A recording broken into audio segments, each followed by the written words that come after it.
성도 여러분 안녕하십니까? 네, 즐겁고 행복한 안식입니다. 성도님들 가정에 그리고 마음에 하나님의 영이 충만하게 임하시기를 진심으로 기원합니다. 제가 준비한 말씀은요, 순서 중간에 보시면 이렇게 전환의 영성에 관한 인치패를 읽으신다 이렇게 나왔습니다.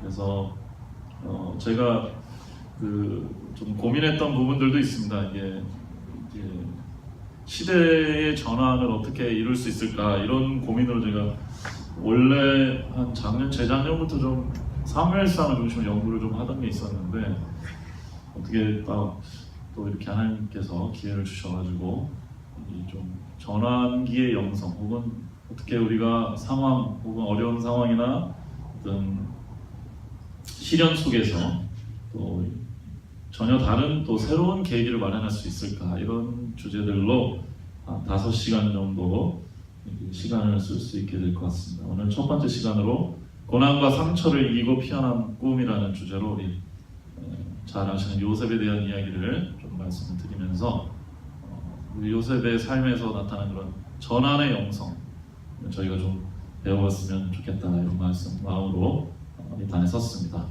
먼저 여기 앞에 소나무를 한번 보십시오. 저런 바위 위에 소나무가 자라기가 쉽습니까? 어렵습니까?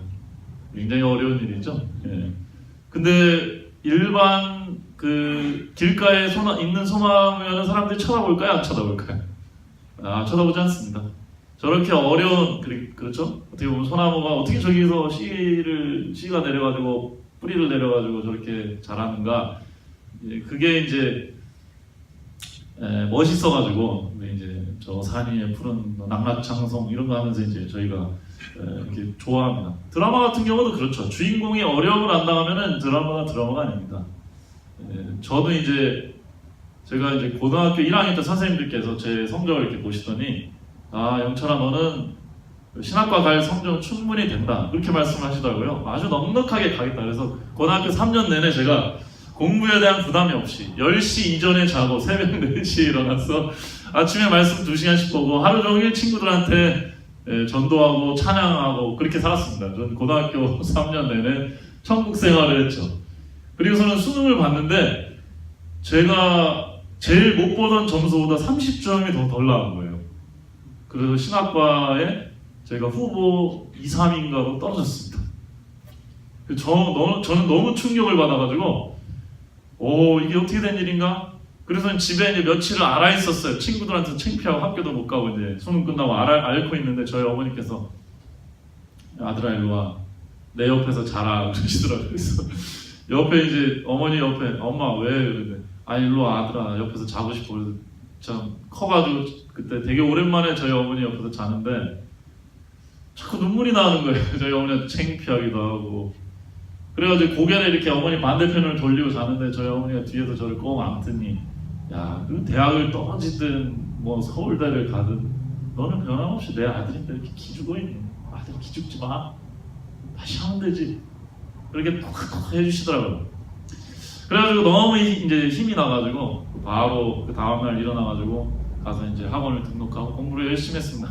공부를 했더니 제가 그 다음번 수능에는 하나님이 한 50점만 높여줘도 충분히 상륙대학을 가능한 100점을 높여주셔가지고 제가 어디 다른 데 좋은 데를 가야 되나 이런 고민을 하다가 신학교를 가게 됐습니다.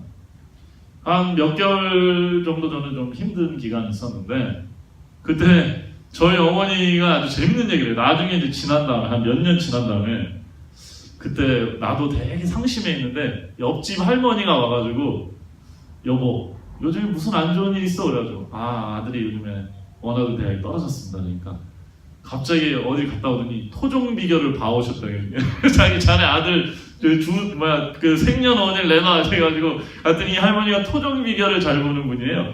그래가지고 토종 비결을 봐왔는데 그 내용인즉슨 아들이 전쟁터에 나와서 목이 떨어져서 장수가 전쟁에서 패배를 했지만은 곧 언덕 위에 저 바위 위에 소나무처럼 낙낙장성에 대한 천년 만년 길이 푸르리라 이런 점괘를 이제 가져왔습니다. 이게 억지로 만드는 점괘인지 아직도 제가 좀 그 할머니한테 한번 물어보고 싶은데 저희 어머니를 위로하기 위해서 이렇게 하신 건지 모르겠어요. 진짜 제 점괘가 그랬는지 근데 잘 모르겠지만 그 말을 듣는데 기분이 이렇게 나쁘진 않더라고요. 그래서 이제 토종 비결도 보고 그러시는구나. 예, 제가 여러분한테 전보라는 말씀 아닙니다. 저는 선교사니까 전보라는 말씀 아니고 이 사람이 그 이제 삶이라는 게 그렇다는 거죠. 이게 참 어려운 일들이 있을 수밖에 없는 게 세상입니다. 그죠? 화장실 갔다 오면 냄새가 배요. 냄새를 막 없애려고 해도 뵭니다. 그죠? 식당에 갔다 오면 음식 냄새가 배죠. 그러니까 이 세상에 사는 동안에 완벽하리라고 생각하는 것도 좀 무리수입니다. 그죠? 이 세상에 사는 것 자체가 다 뭐예요? 힘든 일의 연속이죠. 뭐, 그죠? 행복할 것 같지만은 행복할 것 같아서 대학 들어갔는데 대학 들어가니까 안 행복하다 그래요. 그럼 빨리 졸업해서 취직하면 행복하겠죠. 취직했더니 그래도 안 행복하다 그래요. 그리고 결혼하면 행복할 것 같다. 이제 결혼하고 나니까 행복한데 또 행복하지 않은 것도 커진다 그래요. 자녀 나오면 행복할 것 같은데 자녀 나오고 보니까 또 머리 빠진 일이 또 많다 그래요. 인생입니다 그게. 예. 우리가 하나님 나라 갈 때까지 어쩔 수 없는 인생 중에 하나죠. 근데 어떤 사람들은 그 인생을 그런 어려움들을 잘 극복하고 또 오히려 걸림돌이 아니라 디딤돌로 삼아서 일어나고 할 때 우리가 그 사람들을 멋있다 그러고 드라마라 그러고 그런 사람들 보고 저희가 용기를 얻고 그렇죠. 저 소나무처럼 그렇습니다. 우리도 마찬가지죠. 이 세상에서 완벽한 삶을 살 수는 없습니다.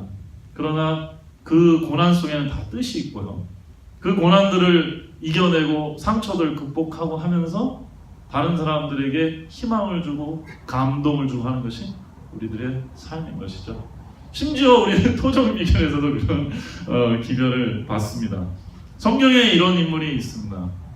잘 아시는 대로 역경을 딛고 승리한 믿음의 영웅인 요셉이 그런 사람입니다.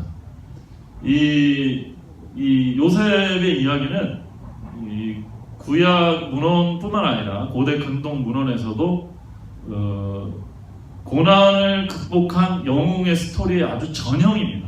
요셉의 스토리가 그걸 다 갖고 있습니다.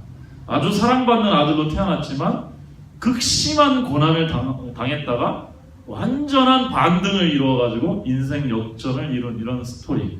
이거는 아주 그 전형적인 요즘 헐리우드 영화에서 나오는 그런 영웅 그 스토리처럼 고대 근동에서는 아주 전형적인 스토리입니다. 그래서 신학자들은 이 요셉의 이야기를 창세기의 꽃이라고 부릅니다. 창세기의 꽃. 네, 창세기 구조를 잠깐 살펴보시면요. 왜 요셉의 이야기가 창세기의 꽃인지를 좀 이해할 수가 있는데 창세기 1장, 2장에는 죄가 없는 하나님의 나라가 나타납니다. 하나님께서 하나님의 나라, 하나님의 이상사회를 지금 건설하는 얘기가 창세기 1장과 2장에 나오죠. 그 이름하여 에덴 동산입니다. 그래서 하나님께서 하나님의 형상을 닮은 아담과 하와를 거기다 창조해서 두셨죠. 그 다음에 3장에 죄가 유입되고요. 그 죄로 인해서 인류가 타락하게 되고 하나님이 원래 꿈꾸던 에덴이라는 사회가 파괴가 됩니다. 그래서 그것을 다시 회복시킬 복음을 허락하신 장면이 우리가 잘 아는 3장 15절에 나옵니다. 그 다음에 4장부터 11장까지는 죄로 인한 타락과 심판의 얘기가 나옵니다. 그래서 아벨 얘기, 그 다음에 바벨탑 이야기 이런 얘기들이 나오죠. 그 다음에 12장부터 50장까지가 하나님을 나라를 다시 회복하기 위해서 아브라함과 이삭과 야곱을 부르시는 장면이 나타납니다. 이게 창세기 전체 얘기입니다. 이 장면에서 마지막 하나님 나라가 완전히 회복된 건 아닐지라도 이렇게 되면 하나님 나라가 회복될 수도 있겠구나라는 희망을 보여준 사건이 누구의 사건이냐면 요셉의 사건입니다. 그래서 요셉의 이야기가 굉장히 중요합니다. 개인적으로 역경을 극복한 스토리이기도 하지만 하나님의 이상이 인간들 사회에서 회복이 될 수 있겠구나라는 어떤 희망을 준 게 요셉의 스토리이기 때문에 그렇습니다. 이 계승되는 죄와 불화의 정신이 창세기에 쫙 기록이 되어 있는데요. 그의 핵심을 여기 제가 좀 정리를 해봤습니다. 창세기 3장에 보면 죄가 들어온 다음에 아담과 하와가 불화합니다. 원래 아담과 하와는 굉장히 서로 사랑하고 좋아하는, 아담이 자신의 갈비뼈를 다 내서 아내를 얻을 정도로 그렇게 했죠. 그리고 아내랑 같이 운명을 같이 하겠다 해가지고 선악 까먹고 자기도 타락의 길로 이렇게 갔는데, 타락하고 나서는 아담과 하와가 불화하죠. 싸우죠. 4장에는 가인과 아벨이 다투죠. 그 결과는 살인이었습니다. 몇 대가 지나지 않아서 죄가 들어오자마자 서로 싸우고 그리고 다투고 막 죽이고 이런 일들이 일어납니다. 창세기 21장에 보면 이삭과 이스마엘, 하나님의 나라를 이루려고 부른 형제들 사이에서도 갈등이 일어나요. 그래서 이스마엘 결국 내쫓아버리죠. 창세기 27장에 보면 야곱과 에서가 서로 싸웁니다. 창세기 37장에는 요셉과 형제들이 서로 싸워서 요셉을 죽이려고 하다가 노예로 팔아버리죠. 이건 무슨 완전히 반인륜적인 이야기들이 나타납니다. 근데 이게 죄의 정신입니다. 형제들이 서로 사랑하고 서로 화목해야 되는데 서로 불화하고요, 다투고요, 죽이고요, 노예를 삼고요, 쫓아내고요. 이게 창세기에 나타나는 죄와 불화의 정신입니다. 하나님이 이런 사회를 꿈꾸기 위해서 만드신 거 아니었습니다. 하나님의 꿈은 전혀 달랐습니다. 창세기 1장 26절에 여러분 잘 아시는 대로 하나님의 꿈은 하나님이 가라사대 우리의 형상을 따라 우리의 모양대로 우리가 사람을 만들고 그로 바다의 고기와 공중의 새와 육축과 온 땅에 기는 모든 것을 다스리게 하자 하시고 이렇게 말씀하셨습니다. 제가 저희 어머니보다 안경을 벗으면 시력이 안 좋은데 안경을 쓰면 제가 저희 어머니보다 시력이 좋습니다. 근데 멀리서 서로 바라봤을 때 누가 더 먼저 알아보시는지 아세요? 저희 어머니가 저를 먼저 알아봐요. 뭐 때문에 저를 먼저 알아보시냐 물어보면은 제 걸음걸이이기 때문에 알아보신대요.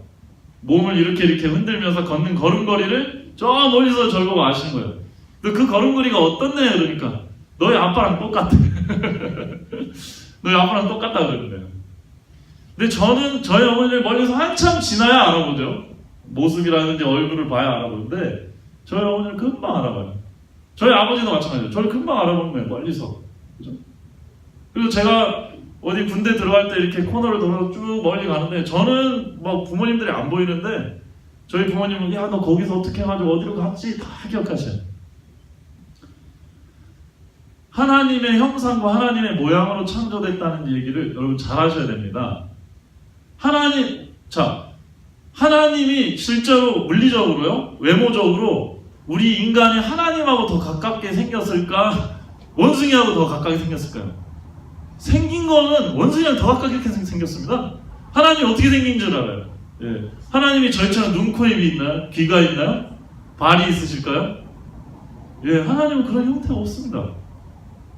그러면 하나님이 하나님이 이제 하나님 성부 하나님 성자 하나님이 계시니까 우리의 형상을 따라 우리의 모양대로 우리가 사람을 만들자 이렇게 얘기하신 이유는 뭘까요? 이 의미가 뭘까요? 이거는 하나님이 자기 모습대로 우리 인간을 만들자가 아니라 인간을 우리 자식으로 삼자, 우리 자식 만들어보자 그런 얘기입니다. 우리 닮고 우리와 추억을 나눌 수 있고 정선을 나눌 수 있고 그리고 우리의 권한을 다 물려줘도 아깝지 않은 사람을 만들어보자. 이게 이 본문의 그 뜻입니다.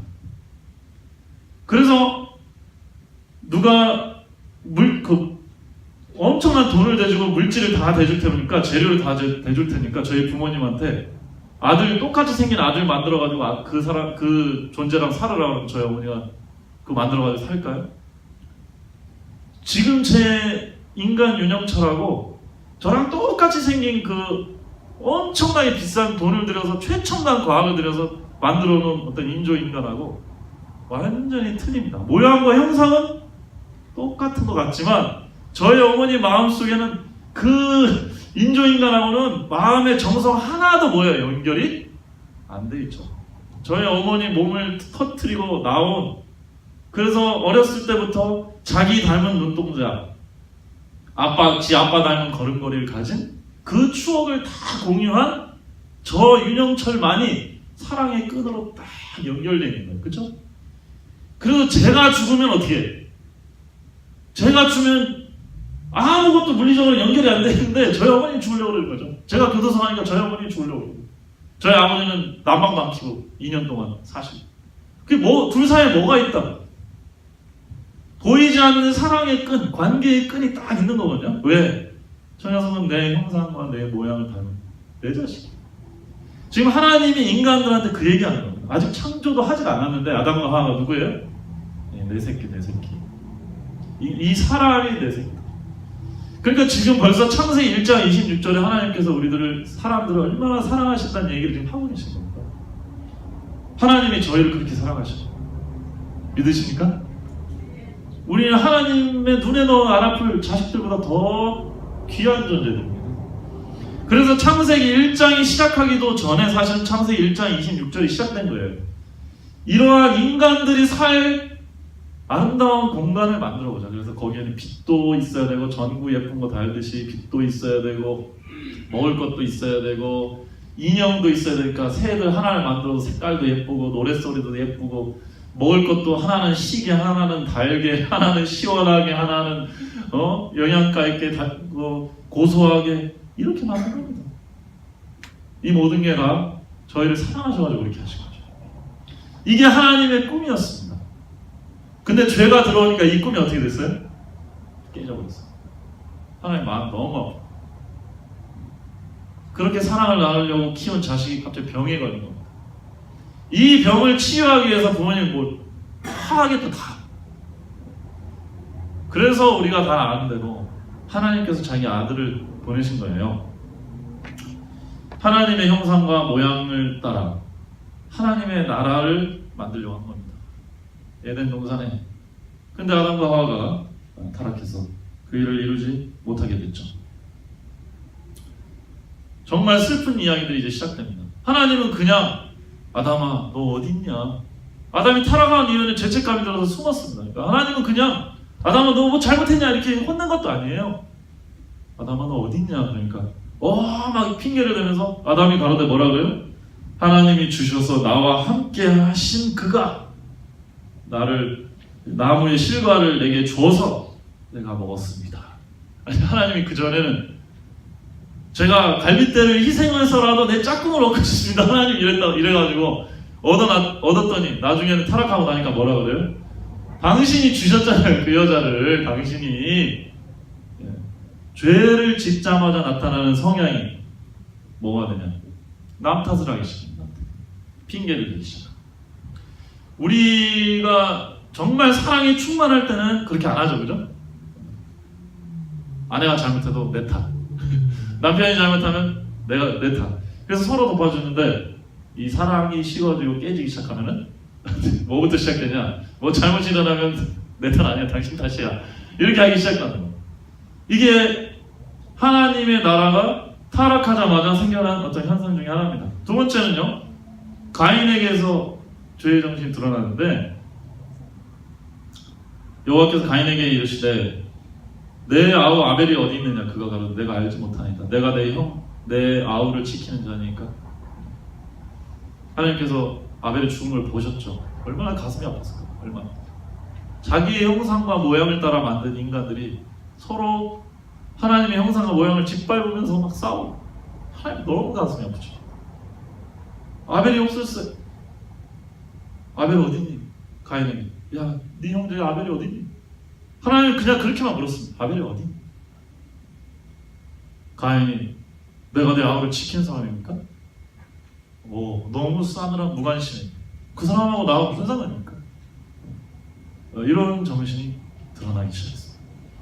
자, 요셉의 형제들에게서 요셉과 있었던 정신은 이 정신들이 고스란히 왔어요. 하나님의 백성을 삼으려고 선택한 무리 속에도 이 정신이 동일하게 보인 겁니다. 요셉은 꿈쟁이였잖아요. 여러 가지 꿈을 많이 꿨습니다. 형들이 아주 시기 질투했죠.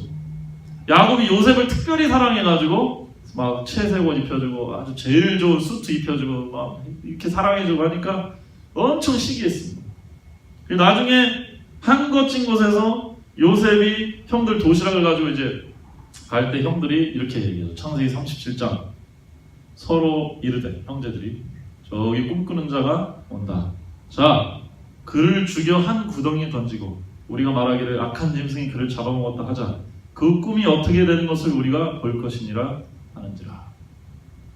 우리가 이렇게 읽어서 그냥 별거 아닌 것 같지만 생각해 보시면 10명의 형들이 막내를 죽이자고 지금 계획을 하는 겁니다. 네, 이거는 한국에서도 뭐 특종 중에 특종이 될 뉴스죠. 10명의 형들이 모이래가지고 막내 동생을 죽이다니. 형제들 사이는 사실은 사랑하고 서로 우애해주고 아껴주고 해야 될 관계인데 하나님의 백성들 사이에서도 이런 정신이 나타나는 거죠. 그래서 요셉은 사실은 마음속에 아마 엄청난 말 못할 상처들이 많았을 겁니다. 집에서 먼 이방 땅으로 노예로 끌려가서 얼마나 많은 서름을 당했고 고초를 당하고 외롭고 또 친구도 없고 그랬겠습니다. 그리고 형들이 나를 죽이려고 하고 나를 팔았다는 그 사실이 얼마나 인생에 발목 잡는 일이었겠어요. 요셉이 위대한 것은 이러한 상황과 아픔을 벗어났다는 겁니다. 요셉은 크게 대단한 겁니다. 그러니까 요셉이 크게 성공한 것도 대단하지만 그렇게 성공한 사람 많습니다만 이러한 아픔을 딛고 이러한 안 좋은 상황을 딛고 형들한테 배신당하고 형제한테 버림당하고 가족한테서 멀리 떠나가지고 너 그것을 자기의 상처로 남겨둬서 내 발목을 잡아서 내 인생을 걸어나가는 걸 막게 하는 게 아니라 그걸 뛰어넘었다는 거죠. 요셉의 용성의 위대함이 여기 있습니다. 자, 요셉이 형들을 용서하는 장면을 보십시오. 애굽의 그리고 전 가나안 지역에 기근이 들었습니다. 요셉의 지혜와 하나님의 은혜로 살 길을 마련했습니다. 형들이 왔고요. 요셉은 자신이 형들이 팔았던 요셉임을 보여주면서 형들에게 이렇게 말합니다. 창세기 45장 5절 당신들이 나를 이곳에 팔았으므로 근심하지 마소서. 한탄하지 마소서. 하나님이 생명을 구원하시려고 나를 당신들 앞서 보내셨나이다. 이게 요셉의 위대함입니다. 형들이 왔습니다. 자신들이 곡식을 얻어야 먹고 사는데 그 곡식을 줄 바로의 총리가 자신들이 옛날에 죽이려고 했고 팔았던 자기 동생 요셉이에요. 요셉이 여러분들이 한번 생각해 보십시오. 요셉의 입장이라면 그게 생생하게 기억나지 않겠습니까? 10수년 전, 20년 전 일이라도 자기를 죽이려고 하는 10명의 형들이 모여하던 그 상황이 잊혀지겠냐면 쉽게 잊혀질 수 있는 일이 아니죠. 근데 오히려 형들을 걱정하고 형들을 위로합니다. 형님들 저를 이곳에 팔았다고 근심하고 걱정하고 한탄하지 마세요. 하나님이 생명을 구원하려고 저를 미리 보낸 겁니다. 형들이 끝까지 믿지도 않습니다. 나중에 야곱이 죽을 때 다시 와서 우리 용서해 줄 거야? 아빠 돌아가셨는데 우리 용서해 줄 거야? 또 그때도 요셉이 형님들 그러지 마세요. 내가 형님들 지켜주겠습니다. 요셉은 굉장한 전환의 영성을 보여준 사람입니다. 그의 상황이 그가 원망하고 불평할 수 있는 수준의 상황이죠. 하나님 왜 나한테는 이런 일을 당하게 하십니까? 왜 우리 형들이 이렇습니까? 왜 우리 아버지는 아내들을 이렇게 많이 얻어가지고 집안에 이런 일이 생깁니까? 아버지를 원망할 수도 있고 형제들을 원망할 수도 있고 하나님을 원망할 수도 있었어요. 요셉은 그렇게 해도 될 사람이었습니다. 우리는 그렇게 생각하죠. 근데 요셉은 그런 원망에 사로잡혀서 자신의 인생을 망치는 그런 사람이 아니었습니다. 요셉은 하나님의 시선으로 이 문제를 보기 시작했고 결과도 하나님께서 이런 뜻을 가지고 우리를 이렇게 사용하셨구나 라는 것을 깨달았습니다. 요셉이 승리한 요인 첫 번째는 창세기 40장 8절에 나타나 있습니다. 요셉이 그 두 명의 왕의 술 맡은 관원하고 떡 맡은 관원 해석해 줄 때 그들이 그에게 이르되 우리가 꿈을 꾸었으나 이를 해석할 자가 없도다. 요셉이 그들에게 이르되 해석은 하나님께 있지 아니합니까? 정컨대 내게 보여주십시오. 요셉이 어떻게 이런 아픔과 상처와 원망으로부터 승리할 수 있었나? 첫 번째는 요셉이 그 해석을 하나님의 눈으로 했기 때문에 그렇습니다. 우리가 어떤 문제나 상황이 닥치면 자꾸 우리의 시선으로 해석하려는 경향이 있습니다. 그죠? 그렇게 해석을 하기 시작하다 보면은 우리 스스로 이게 답도 아니면서도 그 논리에 빠져들어가는 경향이 있어요. 그러다 보면 문제에서 빠져나와서 빨리 내 길을 가야 되는데 자꾸 그 감정 싸움에 휘말리게 되는 거죠. 그죠? 요셉이 계속 자기 아빠 탓, 뭐 신세 한탄, 자기 엄마 탓, 자기 형님들 탓만 했으면 애국 땅에서 성공할 수 있었을까요? 성공 못했습니다.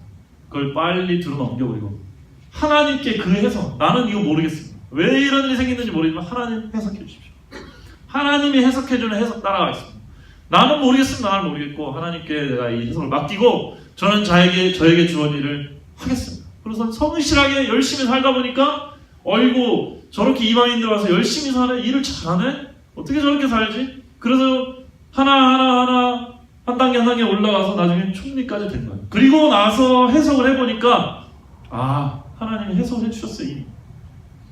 형들이 나를 미워해서 이것을 판 게 아니라 하나님이 형들의 증오심마저 이용해가지고 우리 가족 전체를 살리려고 그렇게 하신 겁니다.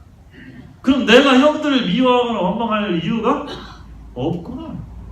하나님이 나도 살리고 형님들도 살리려고 놀라운 계획으로 우리 관계를 그렇게 사용하신 겁니다. 이렇게 해석을 합니다. 이것이 전환의 영성입니다. 오늘날 우리에게 너무나도 필요한 영상입니다. 왜냐하면요, 이걸 한번 원망하고 탓하기 시작하면 어떻게 돼요? 한도 끝도 없습니다. 한도 끝도 없습니다. 어떤 면에서는 사단이 그걸 원해요. 그렇게 해서 영원히 하나님의 형제들끼리 모아서 서로 치고받고 싸우고 원수되고 자기 할 일 못하고 그렇게 만들더라고요. 아닙니다.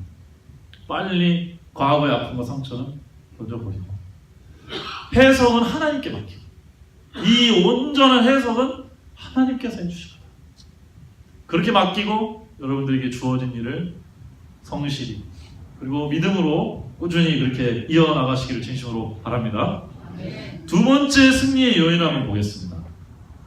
두 번째 승리 요인은 창세기 49장 야곱이 요셉을 죽기 전에 축복하는 장면에 조금 그 힌트가 나와 있습니다. 요셉은 무성한 가지, 곧 샘 곁에 무성한 가지다. 제가 어제 설교 때 말씀드린 얘기입니다. 그 가지가 담을 넘었도다.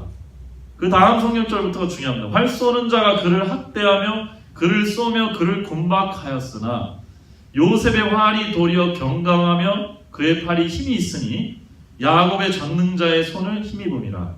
그로부터 이스라엘의 반석인 목자가 나도다.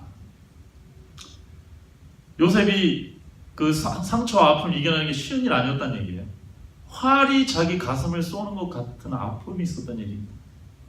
아빠로서 요셉이 당한 상처를 야곱은 아는 거예요. 여러분 그럴 때 있잖아요. 그죠? 말 한마디인데도 가슴 깊이 박혀가지고 내 폐부를 뚫고 지나가는 것 같은 아픔을 주는 그런 일들이 있습니다. 요셉은 이런 일들을 많이 당한 겁니다. 형들이 자기를 구덩이에 던져놓고 자기를 죽일까 팔까 막 고민하는 얘기 들을 때 그 한마디 한마디가 어떻겠어요? 자기 요셉의 마음 깊은 것을 찔러버리는 화살처럼 막 박힌 겁니다. 얼마나 많은 화살이 박혔겠습니까? 보디발의 집에 가서 정말 성심성의껏 일했는데 억울하게 누명 쓰여가지고 또 감옥에 집어넣고 마음에 막 별것 그 화살이 다 박혀있는데 그 화살에 맞아가지고 주저앉고 있는 게 아니라 요셉도 일어나서 활을 쐈다는 거예요. 요셉이 쏜 화살은 그 사람들이 쏜 화살하고 다른 화살이죠. 그렇게 할 수 있었던 이유는 야곱의 전능자의 손에 힘을 거냐. 여기서 신앙이 필요한 거죠. 영성이 필요한 겁니다. 예레미야 9장 3절에 보면 그들이 활을 당긴 같이 그 혀를 놀린다 이렇게 되어 있습니다. 원수들이. 그러니까 이 활은 혀, 말을 성경입니다. 우리의 원수들이 우리들에게 악한 말을 쏟아낼 때 우린 영적으로 화살을 맞는 거라. 요셉처럼 화살 맞은 사람도 없었을까요? 엄청나게 많은 화살을 맞았습니다.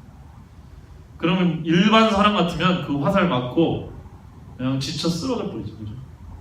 근데 요셉은 이 화살을 맞은 거에 지쳐 쓰러지지 않고 하나님을 힘입어서 일어나서 자기가 쏠 화살을 목표를 향해 쐈단 말이에요. 그래서 원수의 머리를 관통해서 죽였습니다. 그리고 그 전쟁에서 승리를 했습니다. 하나님께 해석을 맡겼기 때문에. 오늘날 저희에게 이런 영성이 필요합니다. 하나님 백성을 승리하게 해주시려고 하나님께서 기다리고 계십니다. 요셉과 같은 승리를 저희도 할 수 있습니다.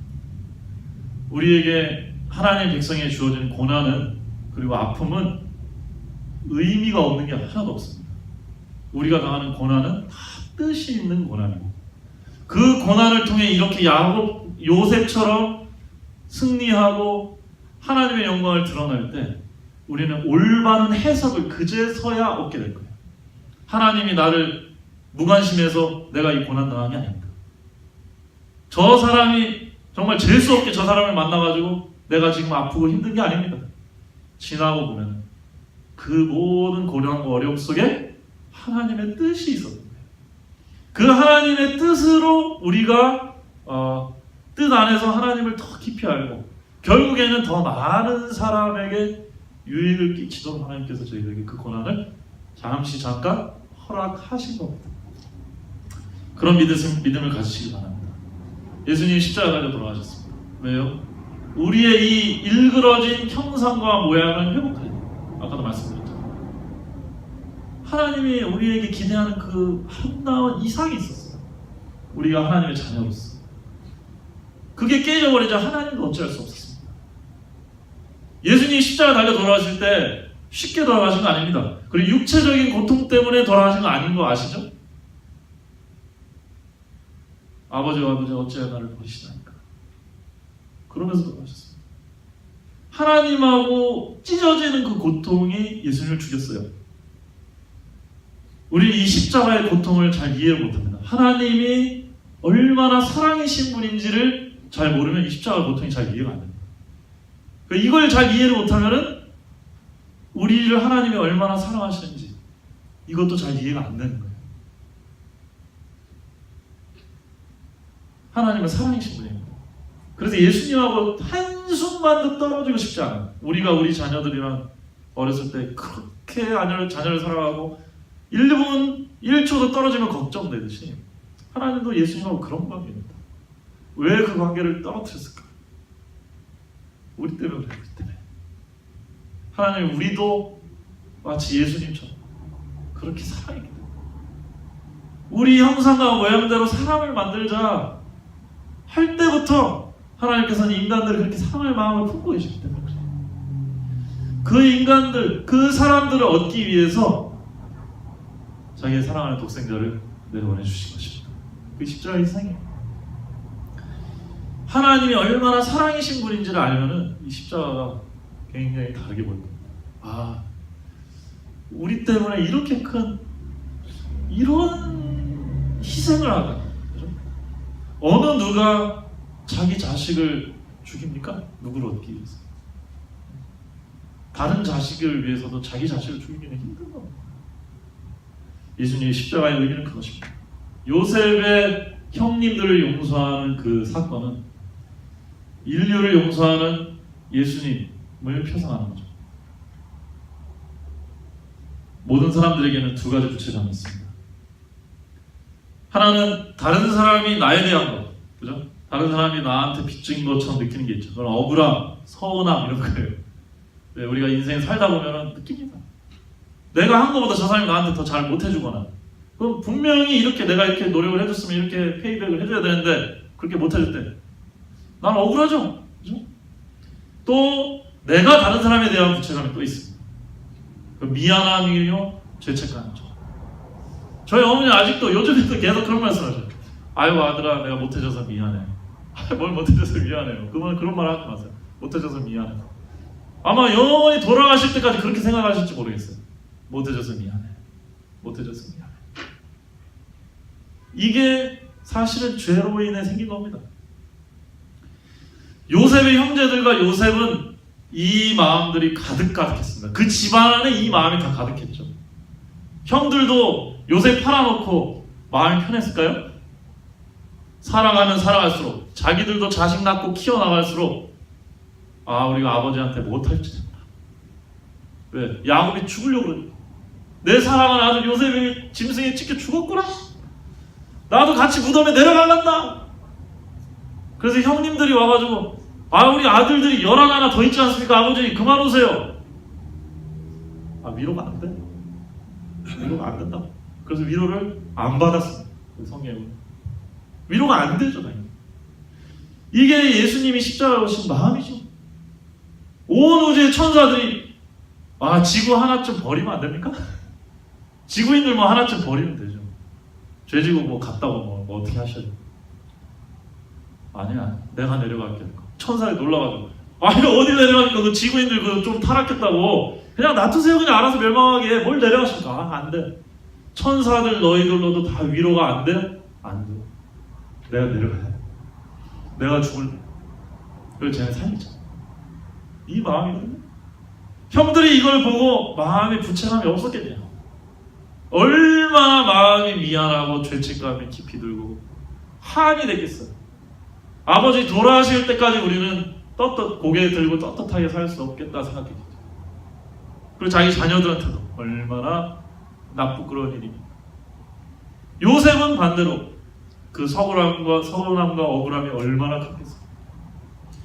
이렇게 가정이 그 사건으로 완전히 깨질 뻔했는데 요셉의 승리함으로 인해서 하나님께서 이 형제들을 다시 하나로 완전히 묶어주신 장면이 요셉과 형제들이 모여서 형님들 나 팔았다고 한탄하고 힘들어하지 마요. 이 모든 것이 하나님께서 하신 겁니다. 우리 살리려고 하나님이 하신 겁니다. 그러면서 요셉이 울면서 서운함과 억울함을 내려놓고 형들도 뭐란 거예요? 미안함과 자책감을 내려놓고 그런 거구나 우리가 미안했다. 형들이 미안했다. 그리고서는 온 가족이 둘러앉아서 같이 울고 대성통곡을 한 거 아닙니까? 이게 창세기의 결말입니다. 잃어버린 하나님의 형상과 모양을 회복하고 창세기가 끝납니다. 그것이 희망이에요. 하나님의 희망. 이 인간들이 타락하고 나서는 내가 준 형상과 모양이 다 일그러진 것 같았는데, 그래서 형제들끼리 치고받고 싸우고 죽이고 미워하고 별짓을 다 했는데 나중에 한 명이 하나님을 제대로 믿으니까 서로 용서하고 그 상처를 다 극복해서 하나님의 나라를 회복할 수 있는 가능성과 희망을 보여주는구나. 그게 하나님의 나라의 회복입니다. 오늘 우리가 교회로 모인 이유가 바로 여기 있습니다.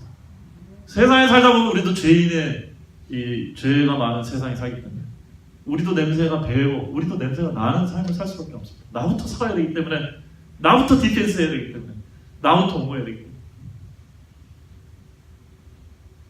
여러분, 요셉처럼 여러분들의 상황에 대한 해석을 하나님께 맡기시길 바랍니다. 하나님이 여러분들을 승리자로 만들어 주실 것입니다. 이번 그 시리즈의 그 주제 성경절 이사야 29장 23절과 24절, 특별히 24절을 꼭 좀 기억하셨으면 좋겠습니다. 그들이 그 자손은 나의 손으로 그 가운데서 행한 것을 볼 때 내 이름을 거룩하다 하며 야곱의 거룩한 자를 거룩하다 하며 이스라엘 하나님을 경외할 것이며 마음이 혼미하던 자도 총명을 받게 되며 원망하던 자도 교훈을 받으리라.